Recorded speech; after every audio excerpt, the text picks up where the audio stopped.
Sa may kanto ng Tugato. Sa kanto ng... Sa kanto ng Tugato. Tugato. Port to see you, Warm up na tayo mga guys. Papunta sa Dinggalan na Arco. Start na! Guys. And let's go. Good luck, runners! Kala mo di runners. Let's go. Bye! At ito nga pala ang kwento nung tumakbo ako ng 60 kilometro nung nakaraang April. At ito nga din yung kauna-unahang event na nasalihan ko ngayong taon at napakalayo nga din ang distansya na tinahak ko. Nung una ngang narinig ko na tatakbo nga daw ako ng 60 kilometers, sabi nga din nung coach namin na tumatakbo rin dito sa amin, ay medyo nabigla nga din ako at syempre medyo natakot din ako na para bang hindi ko kakayanin yung 60 kilometro na tatakbuhin, lalakarin at para marating yon gamit lamang yung mga paa namin. At hindi nga din ako ganong sanay na tumakbo ng ganun kalayo dahil nga din ilang kilometro nga lang palang din yung natatakbo ko. At pag nag-iensayo nga lang din ako and medyo hindi pa ganun talaga kasapat yung ensayo ko para tumakbo sa ganitong kalayo. At dahil nga din first time ko sumali sa ganitong event na ganito rin kalayo ay hindi ko nga rin pa alam yung mga dapat kong gawin at dalhin na para makatagal ako ng 60 kilometers basta prayers na nga lang din habang tumatakbo ako. At sa mga punto nga na ito ay inabutan na nga rin tayo ng umaga sa daan dahil nga din nagsimula yung pagtakbo namin mula 1 AM at ayan, patuloy pa rin kaming tumatakbo patungo sa 60 kilometer na aming achieve na goal. At dahil nga din first time ko sumali sa takbo nga na ganito kalayo ay hindi ko nga rin alam yung dadalhin ko na aabutin pala kami hanggang tangkali sa pagtakbo. Akala ko putyo-putyo lang. Yun pala ay talagang may break yung boundaries mo na mapupush ka talaga sa limits mo hanggang sa dulo. 20 plus pa. Ayan, the time is 8:21 and umiiyak na tayo. Ewan ko ba't biglang naiyak. Habang paakyat dito, hanep. Ayan o. Paiyak na eh. Kaya pa umiyak ewan ko. Bigla na tumulog. Ayan, umiiyak na naman ako. Ewan ko. Dami ko sa dami pinagdaan sa buhay. Ayan. And unti na lang din. Woo! Uiyak. Kaya ko pakita. Lag kasi. Yan. Takbo lang ginagawa mo ante. Tawanan nyo na ako at sabihang baliw sa mga punto nga na ito na umiiyak ako sa may daanan. Pero iba kasi yung feeling ko nung tumatakbo ako niyan. Iba yung parang yung mga purpose ko ay parang unti-unti ko nang nakakamit dahil sa tulong na rin ng Diyos. Iba kasi yung feeling na ganun and hindi yun naiintindihan ng ibang tao kaya ayan, naiyak na nga lang din ako sa mga puntungan. At kahit ilan mang rejection at downfall yung nangyari sa buhay ko ay balang araw darating din yung oras, yung panahon para ako naman din yung mga siyempre. Ayan din yung plano ng Panginoon sa buhay ko. Kaya patuloy pa rin akong lumalaban at magpapatuloy sa journey na binigay sa akin ng Diyos. Yun, 60 km to, bad 61. Unti na lang. Lord. Unti na lang, Lord. Ang dami na pinagdaanan. Hindi lang basta takbo to, guys. Hindi lang basta kwento ko na tumakbo ko. Iba talaga. Iba yung feeling. Feel mo talaga every lakad mo. Process kasi yan eh. Ngayon, mas nag-enjoy ako sa process. And yun lang, maya ulit sa finish line. God bless me. Bye. And good afternoon. May tungkod na tayo. At talagang umiika-ika na tayo. Pero kahit ganon ay inilalaban pa rin natin. Tulad ng paglaban ko sa buhay ko. Na kahit maraming rejection na nangyari sa buhay ko I'm here. Bumabangon pa rin ako. Lumalaban. Papahugot ka talaga pag tumatakbo ka ng ganito kalayo na. Kasi nandun lahat yung emotion and all the process na pinagdaanan mo sa buhay mo.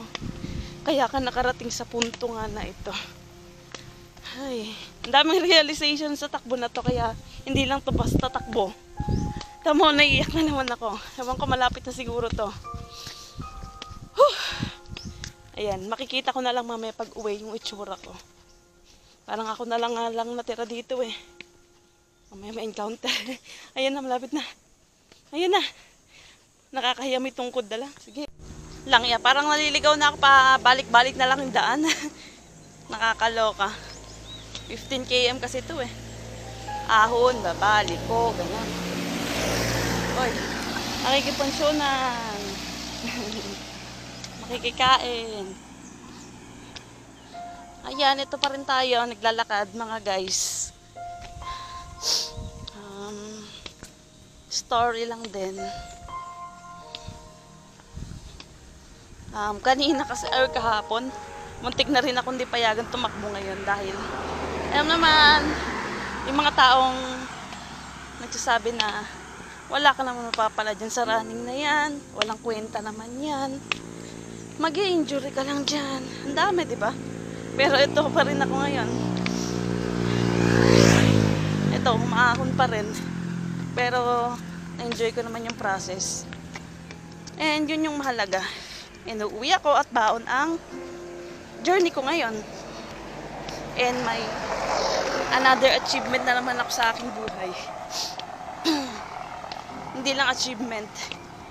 Talagang vivid memory. Yan na. May anangat, dami tumadaan at namang mayari. Ay, nagwa-vlog. Malapit na tayo pa, pero ang ganda ng view.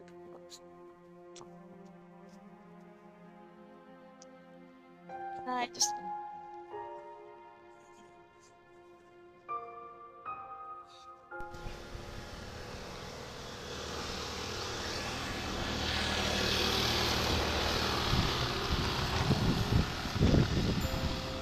Kaya pa. Kayanin mo yan, binte. 10K pa. 10 kilometer pa. Ewan ko, namatay na Strava. Talaga matapos ko to. Kahit mo wala yung Strava na yan. Okay? Let's go. Laban kahit mainit. Islabe. Ayan. Mamaya dyan kami maliligo after run siguro. Ayan.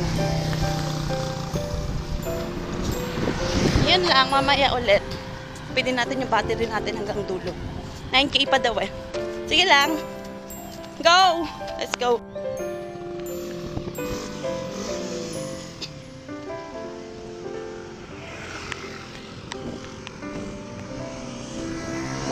And I'm always thankful and grateful din sa mga taong patuloy pa rin sumusuporta sa akin, sa aking journey na tinatahak ngayon. Dire-diretso ko. 60 km. I'm proof to myself. Walang pinaprove sa iba. Sarili lang. Dito na. Mamaya ulit. Ayun nga. Tara na. Last 5 km na guys. Konti pang push. Sa push. Buti na lang may biko. My favorite. Konti pa. Saan yung tubig? Ganyan naman ang tubig. Pambasa sa ulo. Let's go. Ulit. Akala ko malapit na guys. Malayo pa pala. Malis ka bang binibigay kanina. Ay! Ayun na nga, tapos na yung run ko. Hindi na ako nakapag-video sa araw ko. Sobrang pagod. Pero may picture naman kami na isa-isa. Yun na lang i-upload ko bilang patunay na naka-60 talaga ako. Pinaghirapan ko yun. And memories yun na babaunin ko pagtanda ko. Hindi lang pagtanda ko, makikita pa ng anak ko. And I'm so proud self. More pa na pagdadaanan mo sa buhay. Kaya magpatuloy lang. God bless everyone. Yun lang. Mamaya baka mag-outro ako sa ilog. Kung saan kami mapunta. Yun lang. Bye. Thank you, Lord. Ay, thank you. Congrats din po. Hey, congrats po. Ayan.